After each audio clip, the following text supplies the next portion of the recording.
Hi, Clayton. Hi, Bob. How you Thanks for doing? having me. Good, good. Good. Let me introduce us. I'm Robert Wright of the Wright Show. This is Meaning of Life TV. You're Clayton Critcher, a psychologist at UC Berkeley. Your appointment is actually at the business school at UC Berkeley, I gather, and that's going to lead me to ask you why you're studying what you're studying, which we're going to talk about. But that is where your appointment is, right? Yeah, my primary appointment is in the business school in marketing, but my background, my PhD is in social psychology. So I'm in an area of social psychology called judgment and decision making. So we try to figure out how do people make judgments about the world? How do they make decisions about their own lives? And so most of us who are psychologists in that area are actually in business schools, given the relevance to kind of the marketplace. But most of my research is kind of just general psychology research. Okay. Well, in addition to judgments about the world, you seem interested in judgments about otherworldly things, because what we're going to talk about is research you've done on belief in God and what contributes to belief in God. Broadly speaking, we're talking about the question that feelings play in belief in God. And the feeling you focused on is inspiration, right? And That's right. could you say that one question you're getting at is like kind of a chicken and egg question? Okay, granted that people who believe in God are prone to inspiration, which is one thing you kind of document in early in your series of studies. Which is causing which, to what extent? Is it that believing in God makes you inspired, or is it that being prone to inspiration makes you believe in God, right? That's a lot of what you're trying to untangle here. Yeah, I think that's a basic question. A lot of the research that looks at correlates of either spirituality or religiosity or just belief in God has just been correlational in nature, and kind of a basic mantra in social science research is correlation doesn't imply causation. So just because we know that religious people, for example, tend to be happier, we don't know if it's that being religious causes you to be happier, or if happier people naturally gravitate toward religion. So we became interested in this question, as you mentioned, with regards to emotional experiences. In part, this came from, I think for many scientists, and I'll say myself included, tend not to be particularly religious or particularly spiritual. In part, that comes from the role that faith almost necessarily plays in a belief in God or in theistic belief systems, and it's kind of incompatible, or at least hard to reconcile for many people with the scientific method or a purely analytical approach to the world. So I come from a very conservative area of the country. I come from Shreveport, Louisiana. My uncle's a Southern Baptist minister. So I grew up going to churches and going to very evangelical churches. I Not that my grew up parents going to didn't, Southern Baptist churches too, so Oh yeah. So I know what it was you're aware like. of that. Yeah. One thing that always struck me, especially as a child, is especially at my uncle's church, which is kind of one of these new non-denominational evangelical churches, is they have a lot of really inspiring music. I mean, a lot that is kind of patterned on, I think, the formulas of pop music, and that kind of resonates with people. And, people become so carried away emotionally that they would, lift their hands in the air and kind of feeling that connection, or what felt, at least to them, like this connection with God. It's been kind of a long time interest then. And even though I think for many scientists, they wouldn't say an emotional experience is proof of some belief, but I think for many people, those types of emotional experiences do contribute to these belief systems. And so that's kind of the origin of the idea. A hypothesis just occurred to me while you were talking. Maybe the reasons that Unitarians tend not to believe in God is, have you ever heard the music they play at Unitarian services? Not very inspiring. It's pretty flat and boring. It borders on atonal. No, not quite, but it's not as uplifting as some classic Baptist hymns, some classic gospel stuff. But I'm mainly kidding, of course. But yeah. So anyway, so you got interested in this question partly through your own religious upbringing.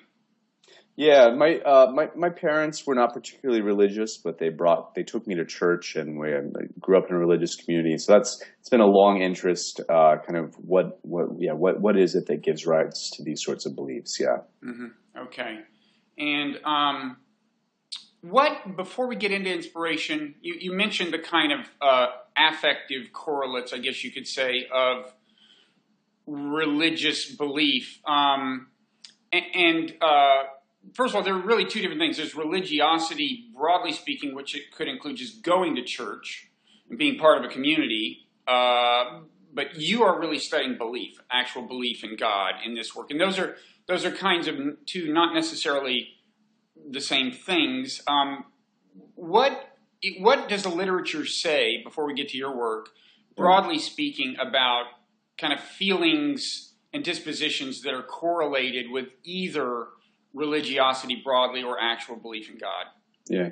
So I think, as you pointed out, one part of religiosity, especially meaning organized religion, is usually that involves also these community elements and that's one thing that even my own family, my mother really misses about church. She wishes there was some sort of community replacement for that, because she's not she doesn't believe in God, and so she thinks, I think as many Americans do, it would be great to have an outlet for people like that to have that same sort of community experience.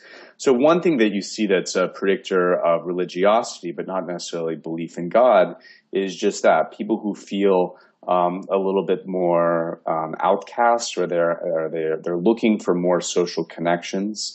They don't feel as fulfilled in terms of having a community, are the types of people who gravitate more toward organized religion. But it doesn't necessarily mean that they believe any specific dogma or just believe in God any more than do other people.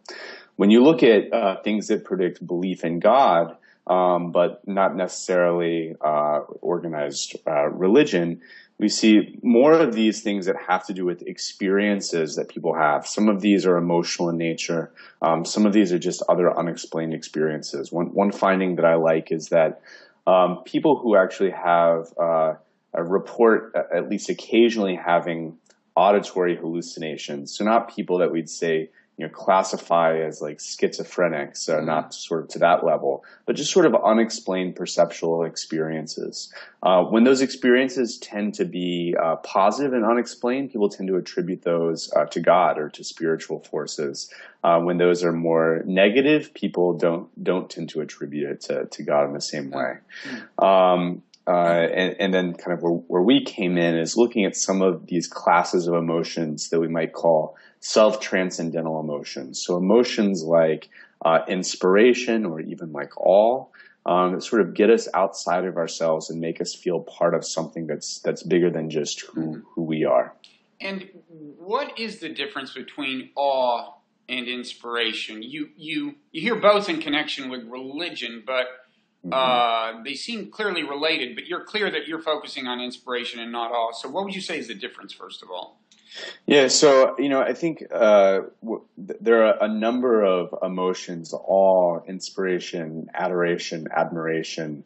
A lot of these are things that emotion researchers and academics spend a lot of time thinking about. What are the differences? I think it's tough in that I think for many lay people, I'm not sure they fully identify or experience these things in a fully differentiated manner.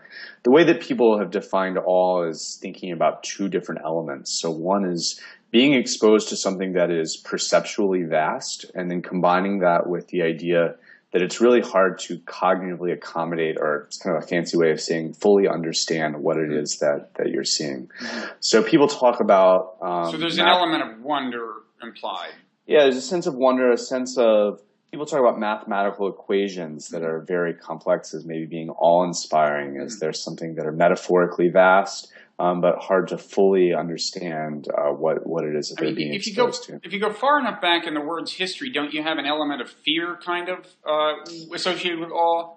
Yeah, I think that's also one differentiator between awe and inspiration. So awe can also have these negative affective components like fear that you're referring to, whereas inspiration we tend to think of as more just being elicited by positive elicitors.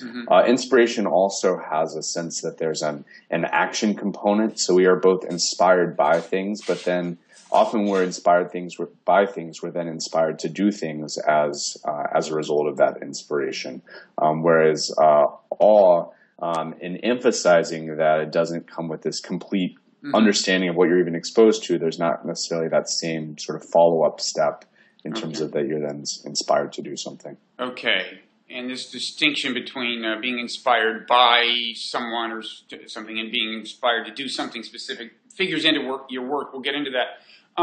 So for starters, first thing you did was you showed that to judge by people's reports by how often they feel inspired, there is a correlation between propensity toward inspiration and propensity to believe in God. There you used a kind of a scale that people, where they can say they're sure there's no God, they're sure there is a God, or the two are equally probable, and gradations in between and so on. So you give them the survey that measures strength of belief in God. And so for starters, you find the correlation between inspiration and belief in God. And that's when it gets kind of difficult, right, is to start figuring out to what extent the causality works in which direction, right? Right. So, yeah, as you mentioned, we find that people who more frequently in their day-to-day lives feel inspired, and also when that inspiration is more intense, those are the same people who are religious. But as you say, it could be that people who are just more religious or believe in God more to begin with, maybe they naturally identify things in their lives more in terms of inspiration. You could say inspiration itself is kind of a religious term, or it's used in religious contexts. So it's unclear whether it's the emotion causing the belief in God causing people to at least report that they feel that emotion more often, or maybe there's something else we haven't even thought of that causes people both to believe in God and feel inspired more. Okay. And then, so to get at this question, then you started, one thing you did is expose people to certain conditions, certain songs and things that they might find inspiring. How did that work? Yeah, so at first what our initial intent was we thought, well, maybe what we can do is first we can measure before people ever come into our behavioral labs here at Berkeley, maybe we can just measure their baseline belief in God. And then we can put them through different experiences and see if people who are inspired by those experiences change their belief in God from baseline or from what they already had compared to those who didn't feel inspired. So this is one way to get at the causal question. If we can use statistics to control for how religious people are to begin with, and then see how they shift in response to experience, that's a slightly better way of saying, does the experience of inspiration predict belief in God? So initially, we just tried a variety of things, thinking that maybe only inspiration that comes from certain types of elicitors would produce belief in God, but not across the board. So we used things ranging from watching Susan Boyle, the famous member of the British, she appeared on a British reality TV show, had a dramatic opera singing performance that was quite inspiring, that video.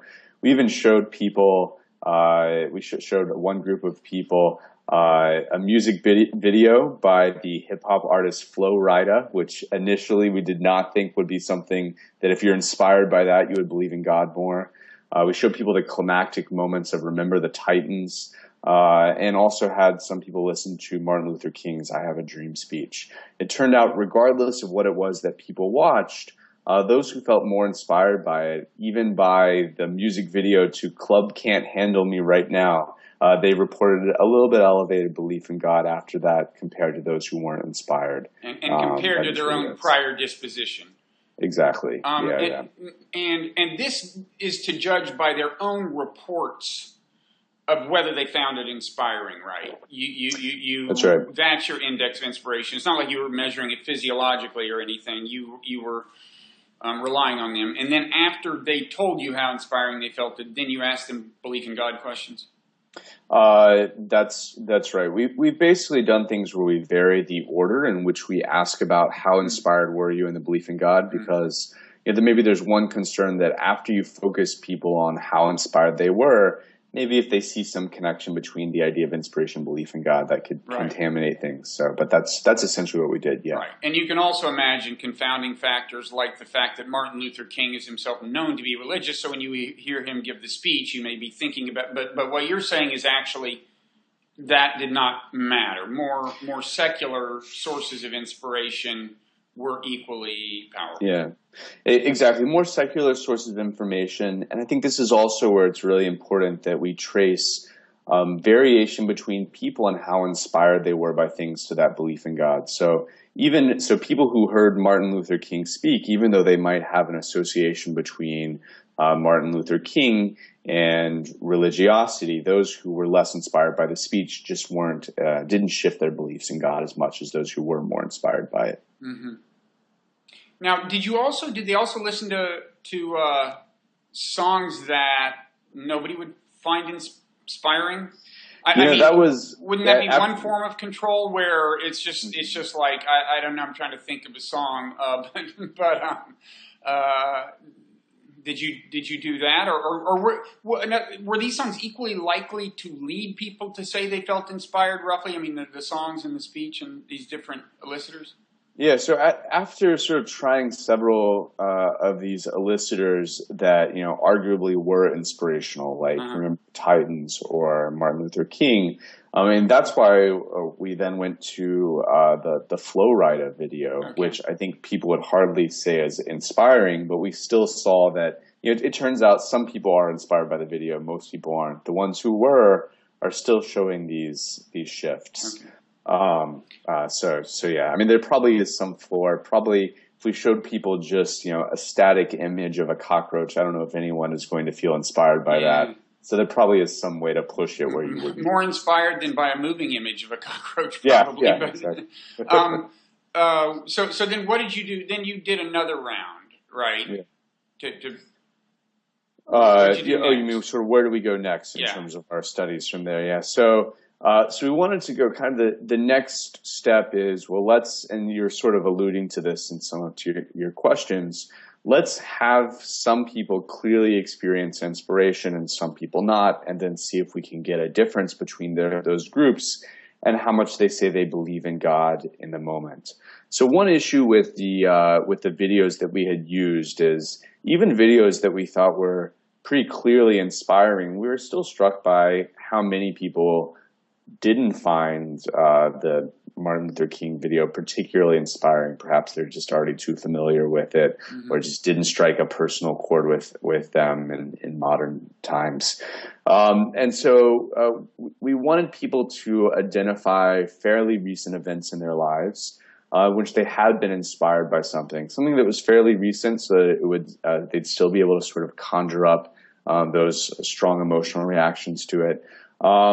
But then we also drew on this distinction in the inspiration literature between people who are inspired by things, or sometimes we're inspired by events. So those are elicitors. In other cases, we're just inspired to do something. So certain goals that we have in our life, we still use that idea of inspiration to say that we just have a very strong emotional feeling to want to accomplish those goals. We feel inspired to do those things. The way that we thought about... Can I just interrupt? I mean, often, I think, you wind up, I think, arguing that it's the inspired by that is the big factor in belief in God, not inspired to. But in real life, aren't those very often kind of closely connected? I mean, football coaches, you're inspired by a football coach to play better football. And even, when I think of times when I get inspired to do more work and think I can accomplish great things, it rarely happens in a vacuum. It's usually inspired by something identifiable, whether it's a person who says something or just something I see at a moment when I'm thinking about my work or something, right? So isn't that kind of a fine line? Yeah, I think that's a great question. So I think there's two things there. So one, when you think about the sort of whole complex causal sequence of how an inspirational episode unfolds, usually it is, as you say, we're inspired by something, and many times then we're ultimately inspired to do something because of that. So we might look to role models. We might feel inspired by them. And then if we feel that they're modeling a sort of achievement that maybe we too could achieve, then we feel inspired to try to model that behavior as well. I think we can think of certain episodes where we're just inspired by something, maybe some sort of brilliant performance that doesn't necessarily inspire us to do something then. because we don't think it's necessarily achievable ourselves, or it's not obvious what we would do next. And there's certain goals that we feel very inspired to try to achieve. Maybe there was some time in the distant past where we were originally inspired by something. Maybe that's what kind of inspired that zeal that we now have. But when we experience that inspiration to do something in the moment, it's so temporarily disconnected from the initial elicitor that I think we experience those as different. But as you point out, and when we measure both of these things, psychologists have developed scales to measure the difference between inspired by and inspired to. They're always correlated, so they're not independent. Okay. But when we look at which is the part that predicts belief in God, it's always the inspired by part, not the inspired to part. Okay, so when you did this thing where you brought people in and said, I think the way it worked is you, reflect on some time in the past when you've been inspired by something. Mm-hmm. What were typical things that, I mean, maybe you don't know because they didn't have to articulate them. I don't know if they did have to articulate them, but what do you know? What are some examples of things people thought of? Was it like, well, I came upon this beautiful sunset, I saw a flock of seagulls, what? Yeah. So I'd say, so actually I did read all of them because one thing we were worried about is we wanted to make sure the results wouldn't be driven by people who said they were inspired by when they were in church and their minister said something, because that could be an artifact. Yeah. And so I forget exactly how many people are in the condition where they're thinking inspired by, around 100 people in our average study. Usually just about 3 or 4 of them actually mention explicitly religious content. I'd say more often is they're talking about something that more relates to some sort of nature experience they had, or maybe a family member of theirs who had maybe battled a disease in an inspirational way, or had their grandmother who had modeled for them the right type of person to be, or someone who was older than them in their fraternity or sorority who they thought was a model citizen in that organization.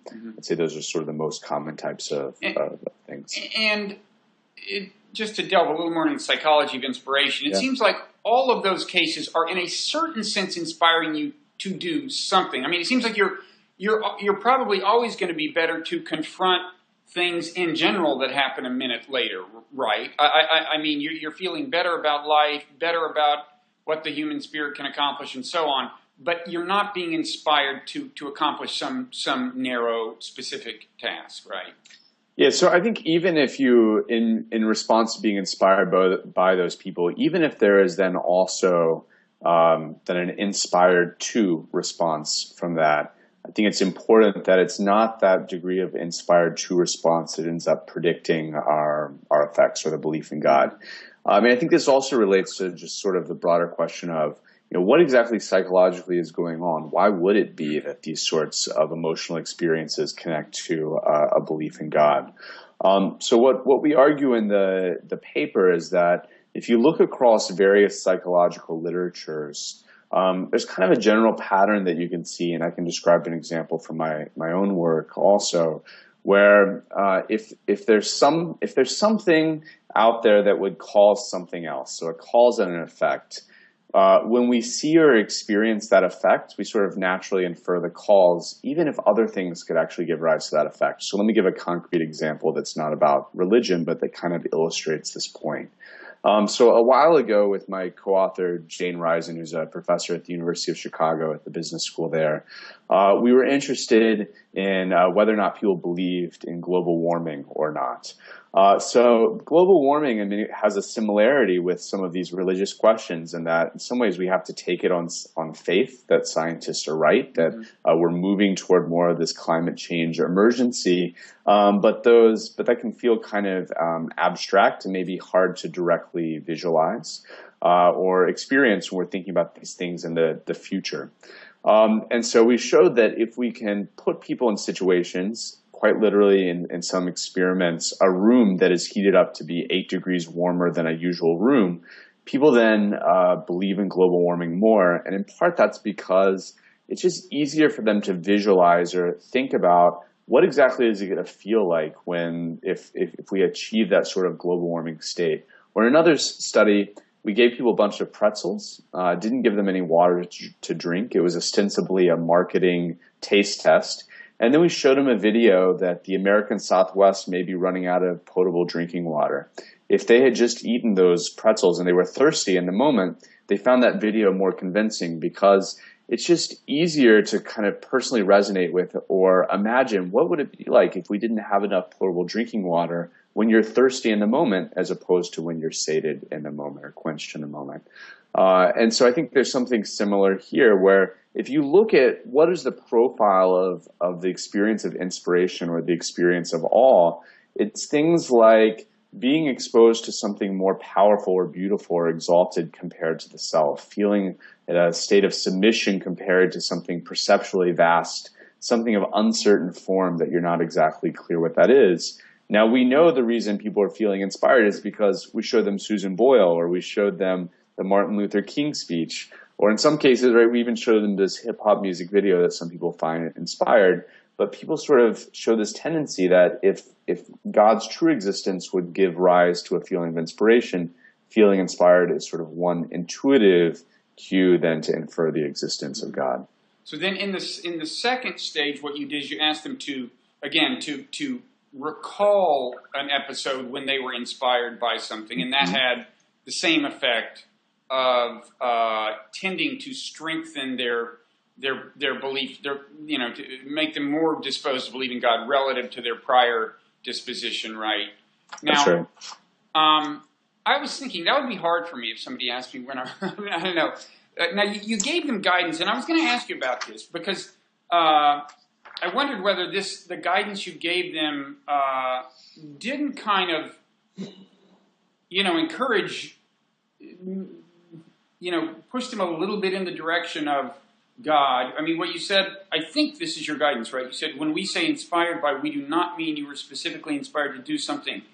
Instead, we mean that someone or something awakened in you an exalted feeling of transcendence, an appreciation of something grand beyond your ordinary capacities, kind of reminds me of God, an experience that carried you beyond mundane concerns, mundane often used in contrast to, otherworldly or supernatural or transcendent, mundane concerns of everyday life to experience something important and beautiful. So, Matt, I mean, was that a concern that you was it a challenge to describe inspiration without loading the deck, Yes, yeah, sure. That's a good dice? question. Yeah, I mean, I think there's sort of two issues in there. So one, and this sort of relates back to this point that, part of what we think is going on is just the notion of inspiration itself is something that very much characterizes the way that one would relate to a greater or spiritual being. Right? And that's, you point out some of those things in reading the definition. So I think one, that's the reason, or that's sort of the value of the studies where we just expose people to, say, the videos, don't characterize them in those terms.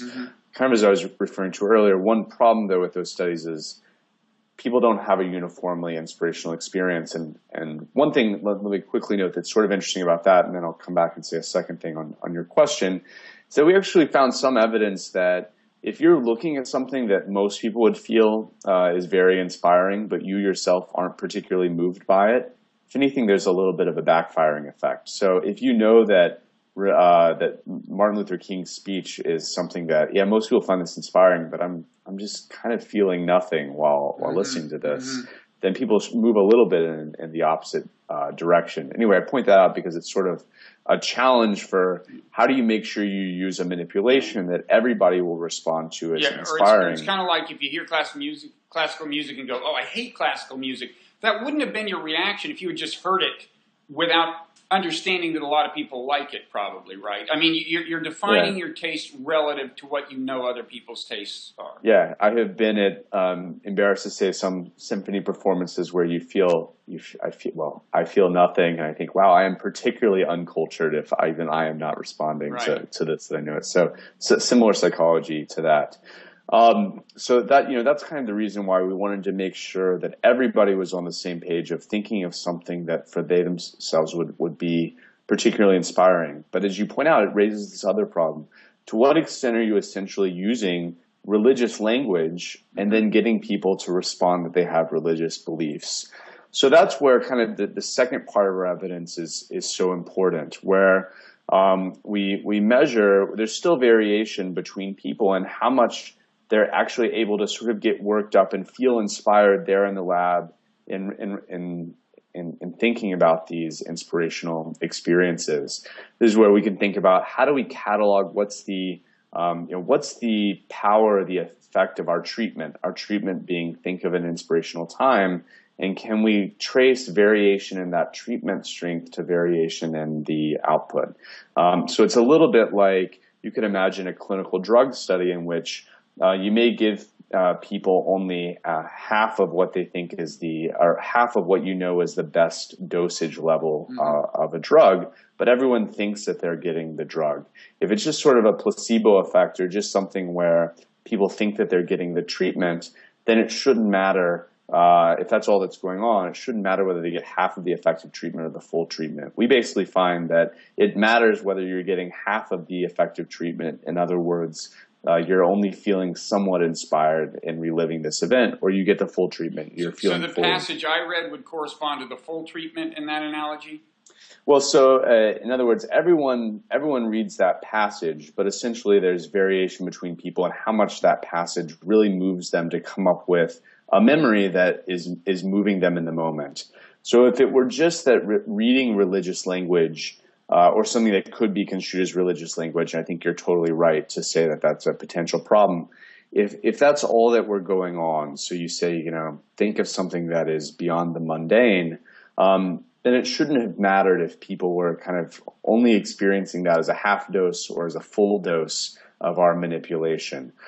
Instead, if it's merely that language, then we should have seen similar sorts of effects. I'd say the even more foolproof solution, because I think what you raise is a good point. This is something we're actually right now trying to figure out how to do. Is if Susan Boyle or if even Martin Luther King doesn't inspire everyone, is there something we can find that's even better, that basically across the board everyone's going to inspire everyone? So maybe we could, for example, just pre-select participants that we know are particularly moved by a certain type of art or a certain type of movie or a certain type of music. And if we only included those people in our studies and then randomly assigned them to be exposed to that type of inspirational music or not, we could get around the problem that you're alluding to of not bringing up religious language at all in these sorts of manipulations, but also having confidence that we're finding people that we know will all respond to the manipulation as we want. Okay. Now, I want to talk a little bit about spiritual transcendence and this this chart. That complex box of narrows. Whose interconnections may not be immediately obvious to everyone, including me. I mean, the whole meaning of it. But first, is there anything you want to say about the sequence of experiments you did? We haven't run all the way through the program. I think we've given people the basic idea. You looked at correlation, you looked at causality in a couple of different ways in causal direction. Anything else you want to say to cap that off?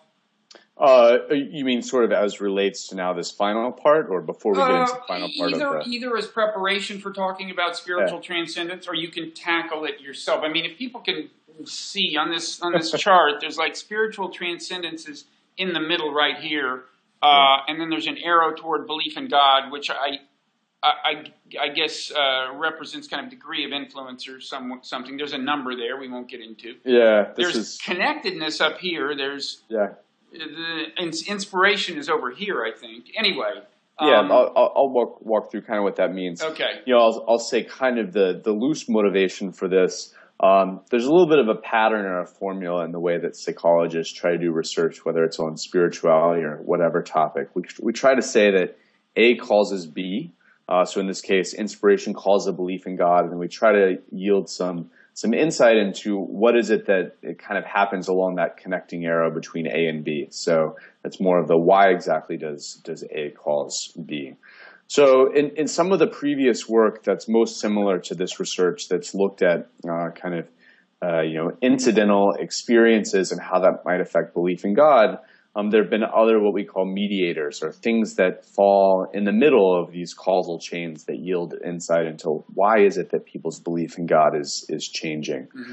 So, for example, one thing that researchers have found recently is that essentially when I have a greater intolerance of uncertainty. So if things happen to me where I'm just less willing to approach the world with the idea of, I don't know, I don't understand this, and that's totally fine with me.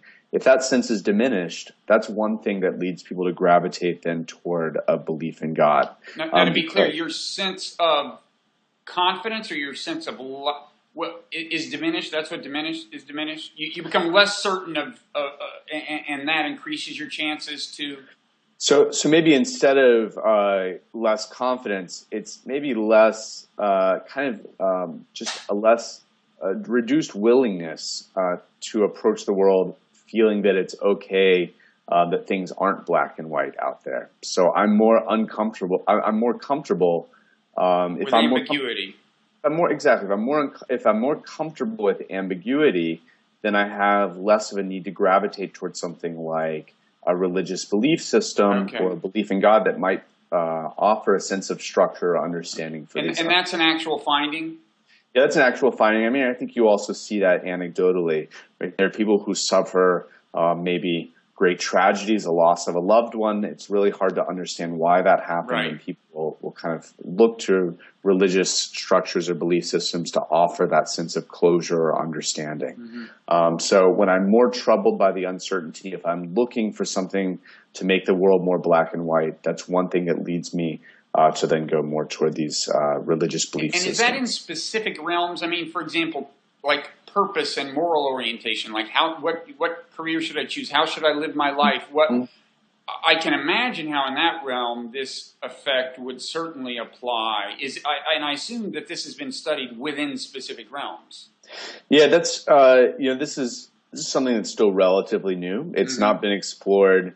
Having those sorts of intolerance of ambiguity in clearly secular, very mundane domains. A lot of this has looked at differences in how people feel in responding to things that relate to nature or other concerns. Some people might even say those are things that relate more directly to something potentially more spiritual. So yeah, I think those are great questions, and those are things people haven't, to my knowledge, explored yet. So anyway, I got you off track a little bit. Anyway, your work on spiritual transcendence near the end of your paper. Yeah. So basically, we knew there were certain things that inspiration had an effect on people on, and we wanted to figure out which of those things might be kind of the pathway that connects the feeling of inspiration to greater belief in God. So one thing, what we call in the paper personal insignificance, my colleagues here at Berkeley, Dr. Keltner and his former student, Paul Piff, they talk about the small self, that essentially when you feel inspired, or they usually look at awe, that you actually feel literally smaller. And I think that relates to sort of the perceptual vastness of the awe-eliciting stimuli. So one idea is, maybe you feel small or insignificant in the grand scheme of things. Maybe that, if I'm small and a nobody, that makes me think perhaps there's this grand universe where there's a God that's in charge of things. And then kind of another thing we looked at was what we call connectedness or social connectedness. So how much, when I feel inspired, sort of the narrow boundaries of the self tend to sort of blur, and I feel a little bit more connected to those who are around me. So this is where I kind of like to point out, one thing in thinking about those childhood experiences of being in my uncle's church and these very inspirational experiences, part of what's nice about that is you're surrounded by these sea of people, and you sort of feel part of this community that's bigger than just you. And I think that's part of what really works there in building on that aspect of feeling inspired. And then we also measured this thing as called spiritual transcendence, which is essentially just asking people really to label that emotional experience that they had. Is that something that made them, that there was almost spiritual in nature or not? So they actually used the word. You gave them the chance to use that word, the word spiritual. Yeah, so in that case, the measure itself is, it almost blurs the distinction between a measure of belief in God or religiosity, and the emotional experience. And I'll say a little bit more about that in a second, but I think that changes kind of the way you should think about what that means. So I'd say the real mystery for us going in was, to what extent is it that feeling inspired makes you feel small, personally insignificant, and that's what's going on? I'm just one small person in this vast universe where there's a God, or is it I feel part of something bigger than myself? I feel connected to others around me and human race, and then from that, then I have more of these religious beliefs, and it's more that latter explanation. So we find, and what you put up there, we kind of use some fancy statistics to show that when I feel more inspired by something, that makes me feel part of something that's bigger than just me, part of something connected with other people, part of something bigger than the self. We basically label that then a spiritually transcendent experience. That's kind of what characterizes spiritually transcendent experiences. And then consistent with the logic that essentially what inspiration is almost an experiential proof of God's existence that then translates into belief in God. So I should say that, and as many scientists would be quick to point out, that complex graph, it's not a definitive causal proof of kind of the sequence that I laid out, but what it is it basically shows that our data is consistent with that causal sequence and less consistent with other causal sequences that we could try to flesh out based on those variables that we measured. So just to kind of quickly summarize, it goes from inspiration to feeling part of something greater than the self, which is something we label as a spiritually transcendent experience, which is what then leads to the elevated belief in God. And it's transcendent partly in the sense of transcending the self. Yeah, exactly. So what goes into a transcendent experience, when we feel personally insignificant and small, those aren't the types of experiences that we label as spiritually transcendent. When we have these inspirational experiences in which we feel connected to others, connected to something bigger than the self, those are the types of experiences we actually label as spiritually transcendent, which I think gives some insight, beyond these things that we just do in the lab, as, what are maybe the big experiences people have in their lives that they might call conversion experiences. So the types of big, meaningful experiences that, they might cite as something that's actually changing or encouraging them to have a belief in God. So my grandmother, who has now passed away, but she was not always especially religious. She became more religious in her life, and she actually has a conversion experience. She describes kind of feeling overwhelmed, sitting down by her bedside, praying, and having this sense that an enormous burden was lifted from her, and she just sort of felt this sense of unity with her family and those around her and other people. And she still cited that until the end of her life as kind of, that was her proof behind her faith for her that God did exist. So that's kind of, in a sense, feeling the vastness and greatness of God without feeling diminished yourself relative to it. Whereas separately, as you pointed out, there's the possibility of actually feeling smaller. With respect to the thing you're in awe of, but that would be a little different. Right. So, we talked earlier about part of what inspiration involves. I think part of what a relationship with a vast and powerful God involves is a subordination. But it can, although there it depends very much on the theological interpretation and context.